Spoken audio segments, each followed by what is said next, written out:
In the heart of a bustling American city, where skyscrapers kissed the clouds and the noise of ambition echoed in every street, lived a man named Jeffrey Coleman, though everyone just called him Jeff. He was a tall black man in his mid-30s, with strong shoulders and hands hardened by years of labor, but his eyes carried a quiet sadness. The kind of sadness that comes from endless rejection. Jeff was not lazy, nor was he unskilled.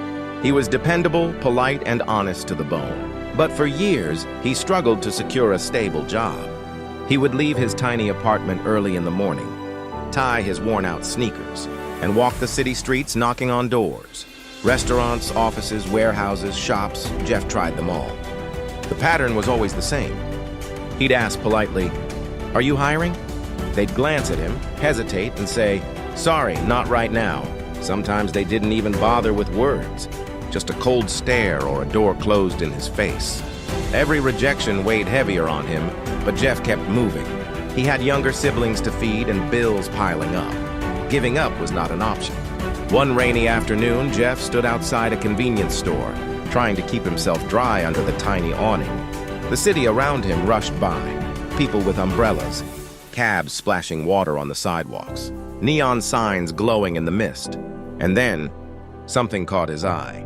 A flyer taped to the wall of a nearby office building. The paper was slightly wet, but the words were still clear. "Cleaner needed, apply within." Jeff's heart skipped. "Finally," he whispered. That night, he ironed his one decent shirt, patched his trousers, and prepared himself. When morning came, he walked to the company's building. It wasn't a huge corporation, but it was big enough to feel intimidating.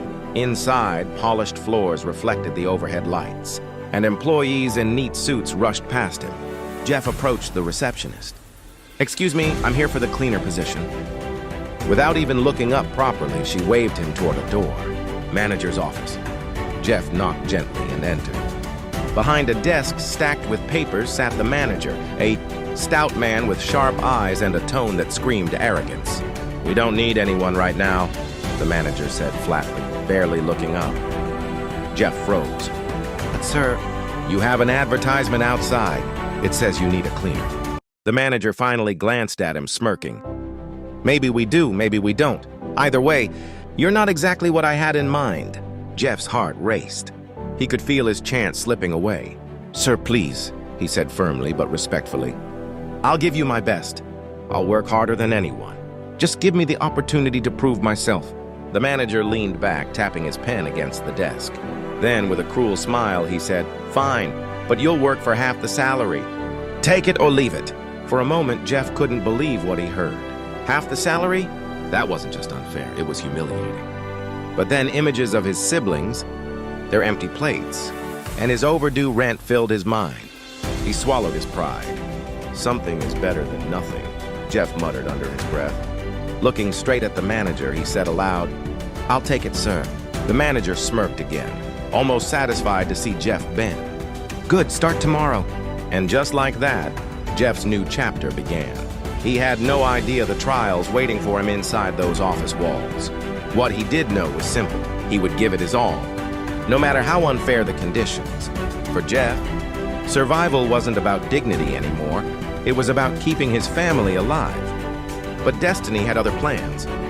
The next morning, Jeff woke up earlier than usual. He didn't want to be late on his very first day. After washing his face in the cracked bathroom mirror of his small apartment, he carefully buttoned his shirt, tied his shoes, and whispered to himself, "Today is the start of something. Maybe small, but still something." When Jeff arrived at the company, the building looked even more intimidating than the day before. The glass doors reflected the morning sun, and employees walked inside carrying their coffees, briefcases, and conversations about meetings and deadlines. Jeff, however, carried only his determination.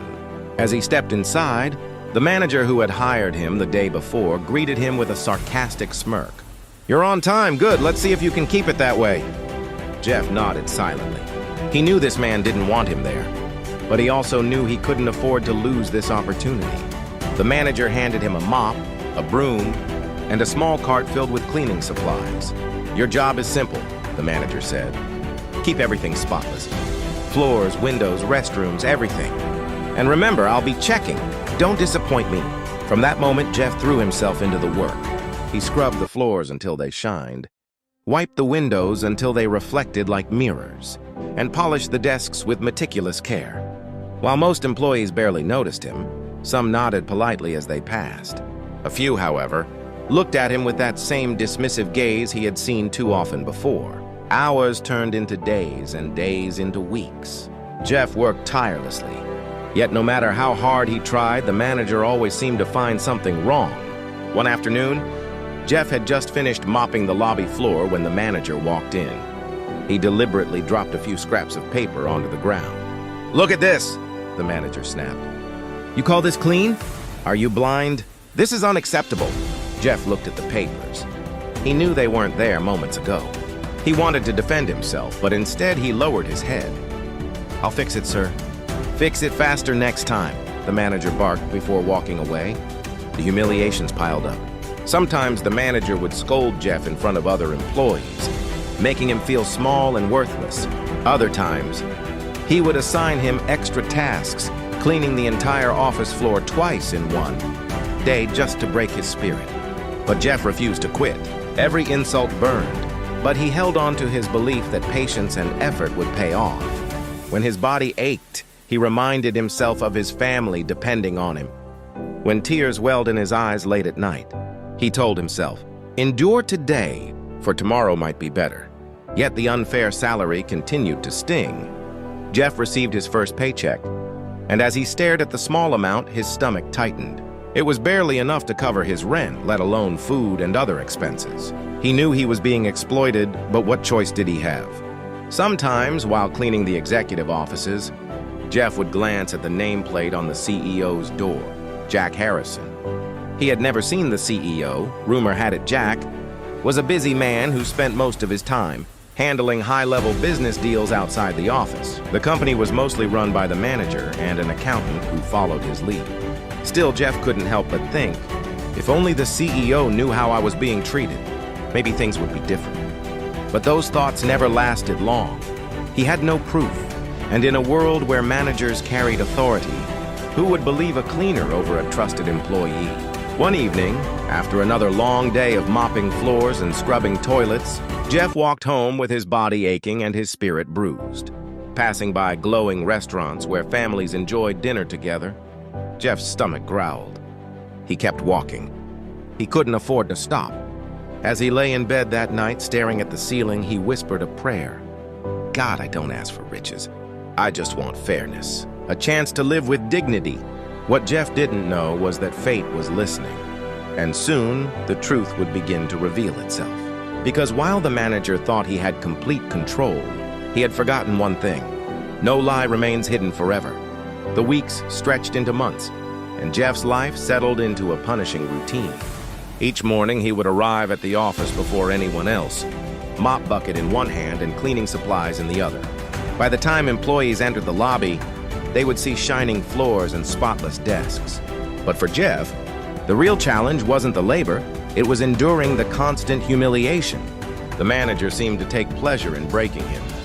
Sometimes he would spill coffee on purpose, then yell at Jeff for not cleaning fast enough. Other times, he would secretly scatter dust around the corners of the office and accuse Jeff of laziness. One afternoon, Jeff was polishing the glass walls of a conference room when the manager stormed in, dragging along the accountant. "Look at this," the manager shouted, pointing at a tiny streak Jeff had missed. "Do you call this professional cleaning? Even children could do better." The accountant chuckled nervously, unwilling to oppose the manager. Jeff lowered his eyes, swallowed his pride, and quietly said, "I'll fix it right away." The truth was, Jeff had been scrubbing since morning, his back sore and his knees stiff. But the manager never acknowledged his hard work. Instead, he magnified every small imperfection. What Jeff didn't realize was that he wasn't entirely invisible. The CEO, Jack Harrison, was rarely in the building, but his son, Michael Harrison, had recently begun assisting in managing the company. Michael was young, ambitious, and eager to prove himself. Unlike his father, he spent more time inside the office, learning the ropes of leadership. And in doing so, he began noticing things others ignored. One evening, Michael left his office late and saw Jeff still scrubbing the lobby floor. Most employees had gone home hours earlier. Curious, Michael paused. "You're still here?" he asked. Jeff looked up, surprised. He wasn't used to being addressed by anyone outside the cleaning staff. "Yes, sir. Just finishing up." Michael studied him for a moment. "How long have you been working here?" "About 2 months," Jeff replied softly. Michael nodded but didn't press further. "All right, good night." Though the exchange was brief, it planted a seed. Michael began noticing how often Jeff worked late, how exhausted he looked, and how the manager always seemed unusually harsh with him. The breaking point came a week later. The CEO made a rare appearance, arriving at the office in the morning. He held a meeting with the manager and the accountant in his private office. Jeff, who had just finished polishing the hallway outside, overheard fragments of their conversation. The CEO glanced around his office and remarked with a smile, "It feels good to be back. The place looks spotless, cleaner than I remember." Immediately, the manager puffed his chest and replied proudly, "Yes, sir. I make sure everything stays perfect. I personally supervise the cleaning every day." Jeff froze outside the door. His hands tightened around the mop handle. He wanted to speak, to say the truth, that it was his sweat and effort that kept the office shining, not the manager's supervision. But he stayed silent. The CEO gave a small nod but didn't look convinced. Jack Harrison was a wise man, and though he didn't say it out loud, he knew when someone exaggerated their importance. Later that day, after the CEO left, the manager's cruelty intensified. Perhaps he felt insecure from the meeting. He began nitpicking even more aggressively, sometimes throwing trash on the floor himself just to blame Jeff. One evening, when most employees had left, the manager deliberately dropped a half-eaten sandwich on the freshly cleaned lobby floor. "Pathetic," he shouted at Jeff. "You call this work? Do you know how embarrassed I'd be if the CEO saw this? From now on, your salary will be cut even further. Half of your already half pay." Jeff's chest tightened. His voice cracked as he pleaded, "Sir, please! I can't survive on that. My family is already struggling. We barely have food at home. Please don't do this to me." But the manager's eyes were cold. "Then quit. For all I care, disappear. You're replaceable." Jeff stood frozen, his throat dry, his pride shattered. The man was right about one thing. He was just a cleaner. Easily ignored, easily discarded. At least that's what Jeff believed. What he didn't see was that someone else had witnessed the cruelty. From the far end of the hallway, Michael Harrison stood in silence, having seen the entire scene. He clenched his fists, anger rising in him. Something inside told him Jeff's story was far deeper than just a cleaner's struggle, and soon the truth would begin to unfold because shadows never last forever under the light of justice. The tension inside the company kept growing. Jeff's body worked like a machine, but his heart carried the scars of humiliation. The manager's cruelty had become routine, and yet Jeff never lashed out. Every insult, every false accusation he endured in silence. Still, deep inside, his spirit whispered, "One day, truth will speak for itself." That day came sooner than anyone expected. One morning, word spread through the office. The CEO, Jack Harrison, would be visiting in person. Employees straightened their ties, polished their desks, and prepared to impress. The atmosphere was electric, filled with nervous anticipation. Jeff, meanwhile, continued his usual tasks, sweeping, dusting, wiping windows. He didn't imagine that the CEO's visit had anything to do with him. When Jack arrived, he walked through the office with quiet authority. His presence commanded respect without needing to raise his voice. He was older now, his hair sprinkled with gray, but his eyes were sharp. Employees gathered in the conference room, where the manager and accountant quickly sat by his side, ready to report. Jack leaned back in his chair and glanced around. His gaze swept over the polished floors, the shining tables, and the spotless glass walls. He nodded with satisfaction. "This office," he said warmly, "is brighter than ever. I must say I'm impressed." The manager wasted no time. "Thank you, sir. I personally ensure everything remains in top condition. I keep a close eye on the cleaning, the organization, the small details. Nothing escapes my supervision." The accountant nodded quickly in agreement. Eager to stay in the manager's good books, Jack gave a faint smile, but his silence was telling. He was no fool. Years in business had trained him to read people like open books. He sensed exaggeration, but he didn't challenge it just yet. Later in the day, after Jack finished his official meetings, He decided to walk around the office alone. He believed a true leader should see the workplace as it really was, not just through reports. As fate would have it, his timing was perfect. It was evening, most employees had left, and Jeff was carefully wiping down the last row of desks. He was exhausted, but his hands still moved with precision. At the same moment, the manager entered the lobby with a scowl on his face. Jack, unseen, stood at the far end of the hall.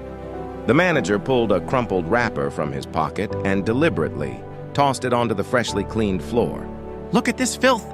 he barked, glaring at Jeff. "Do you even understand what cleaning means? This place is disgusting because of you. You're nothing but a failure." Jeff froze.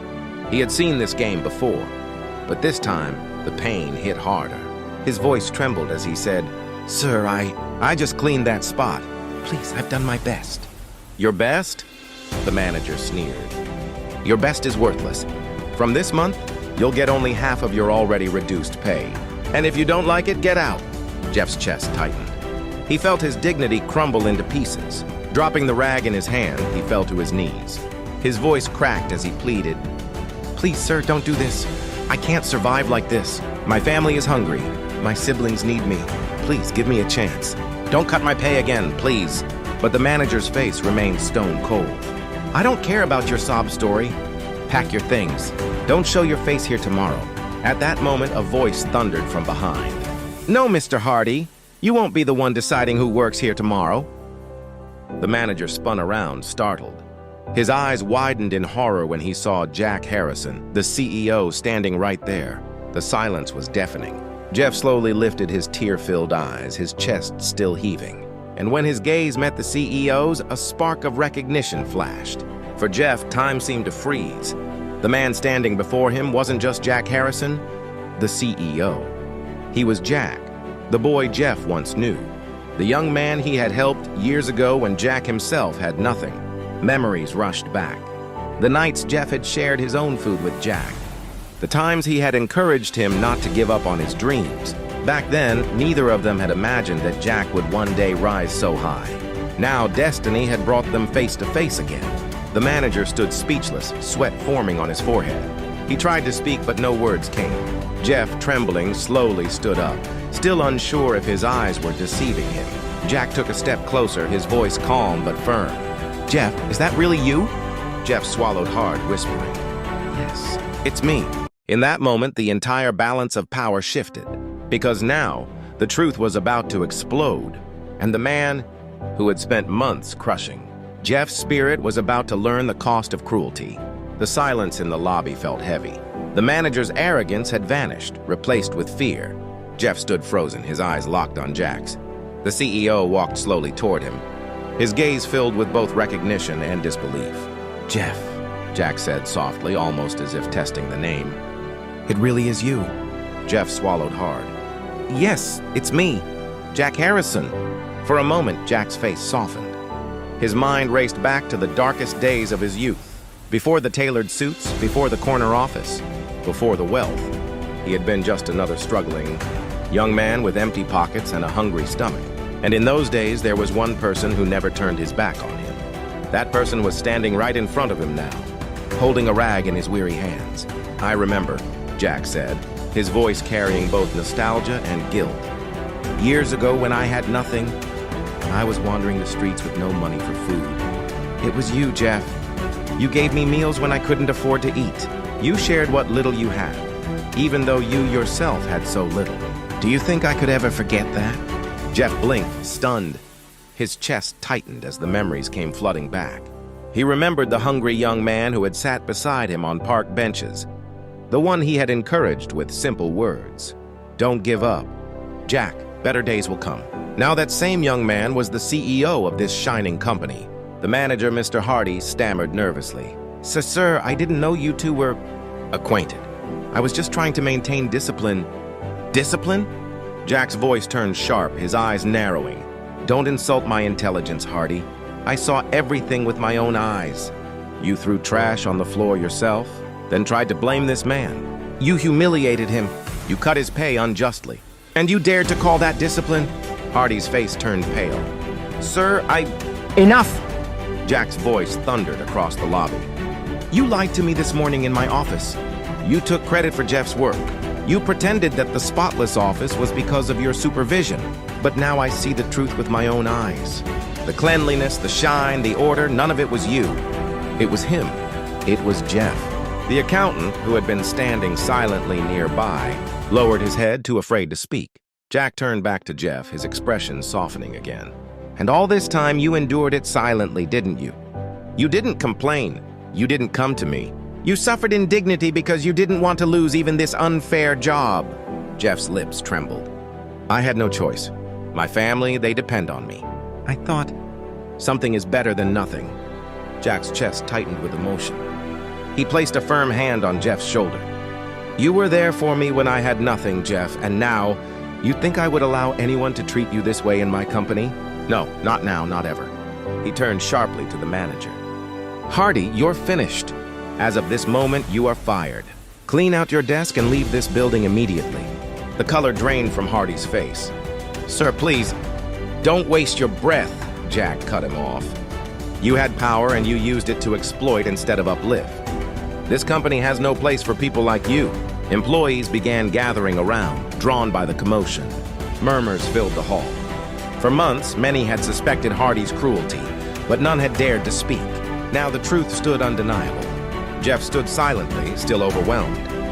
He had walked into this company expecting only hardship, never imagining that justice would come so suddenly, or that his old friend would be the one delivering it.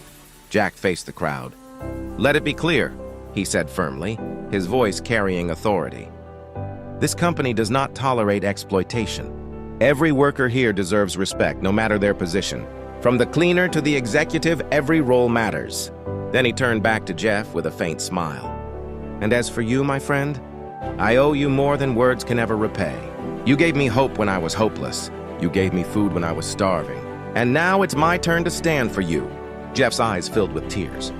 For the first time in months, maybe years, he felt the heavy weight on his chest begin to lift. But what Jack said next would change Jeff's life forever. The lobby was silent, filled only with the quiet breaths of employees who had gathered to witness the confrontation. The manager, Hardy, stood red-faced and trembling. He knew his career was over. The accountant avoided eye contact, and the staff looked at each other in disbelief. But at the center of it all stood Jeff, still holding the rag in his tired hand, unsure of what to say or do. For years, he had been treated as invisible. Now suddenly, all eyes were on him. Jack Harrison, the CEO, looked straight at Jeff. His voice was steady, filled with authority but also with warmth. Jeff, he said, you don't belong in a corner scrubbing floors under someone else's cruelty. You've already proven more loyalty, humility, and hard work than most managers I've ever hired. And more importantly, I know your heart. I know who you are. Jeff blinked, unsure if he was dreaming. Sir, I'm just a cleaner. I don't have the qualifications. Jack raised his hand firmly. Don't say that. You're not just anything. You're the man who once helped me when I had nothing. When I was broke and hopeless, you gave me food from your own plate. You believed in me before anyone else did. Without you, Jeff, I might not be standing here today as CEO. Gasps spread through the crowd. Employees whispered to one another in shock. Nobody had imagined that their CEO and the humble cleaner shared such a past. Jack continued, his eyes locked on Jeff. So let me make this clear to everyone in this company. Kindness is never forgotten. Loyalty is never wasted. Jeff, starting tomorrow, you are no longer the cleaner. You will take Hardy's place as the new manager of operations. The room erupted. Some clapped instinctively, others stood in stunned silence. Jeff's heart pounded in his chest. He felt his knees weaken, as if the ground beneath him had disappeared. Manager? Jeff stammered, unable to believe it. Yes, Jack said firmly, smiling for the first time that day. You've already proven yourself. Not with fancy degrees, but with resilience, patience, and integrity. Those are the qualities I want leading this company. Tears welled in Jeff's eyes. For so long, he had been treated as less than human, and now, before the very people who once ignored him, he was being lifted higher than he ever imagined. Jack placed a hand on Jeff's shoulder. Congratulations, my friend. You've earned this. Jeff could no longer hold back his emotions. His voice cracked as he said, Thank you. Thank you so much. I promise I won't let you down. Jack shook his head. You've never let me down, Jeff, not once. The manager, Hardy, stood fuming in silence, his fists clenched. But there was nothing he could do. Security was already called, and within minutes, he was escorted out of the building, his reign of cruelty finally over. As for Jeff, employees who had once barely acknowledged him now came forward, shaking his hand, congratulating him, apologizing for not noticing his struggles. The young Michael Harrison stepped up too, smiling with admiration. "You've inspired me, Jeff," Michael said honestly. "I've been learning how to manage this company, but today you taught me something no business school ever could." Jeff smiled through his tears. For the first time in years, he felt seen, not as a cleaner, not as a burden, but as a man of worth. That night, as Jeff walked home, the city lights seemed brighter than ever. His reflection in the shop windows didn't look like the tired, beaten-down man he used to see. This time, he saw strength. He saw hope. When he opened the door to his small apartment, his younger siblings looked up at him anxiously. They had grown used to his weary face and quiet sighs. But tonight, Jeff walked in with a smile. "What happened?" his little sister asked. Jeff knelt down, hugged her tightly, and whispered, "Better days have finally come." From that day forward, Jeff didn't just clean floors. He led people. He became the kind of manager who understood his workers, who treated them with dignity, who remembered what it felt like to be ignored. Under his leadership, the company didn't just shine with polished floors. It shined with fairness, respect, and humanity. And every time Jack saw Jeff in his new office, he felt gratitude. Gratitude for the man who had believed in him when the world didn't. Gratitude for the reminder that success is never built alone. In the end, Jeff's story was more than a tale of struggle. It was proof that even in the darkest corners, kindness can create light. It was proof that injustice may last for a while, but truth always wins. And most of all, it was proof that no matter where you start, even as a cleaner, you can rise to stand tall, respected, and unshakable. Jeff's journey from janitor to manager became an inspiration, not just inside the company, but far beyond. Because sometimes all it takes is one act of kindness, one unshaken perseverance, and one moment of recognition to change a life forever.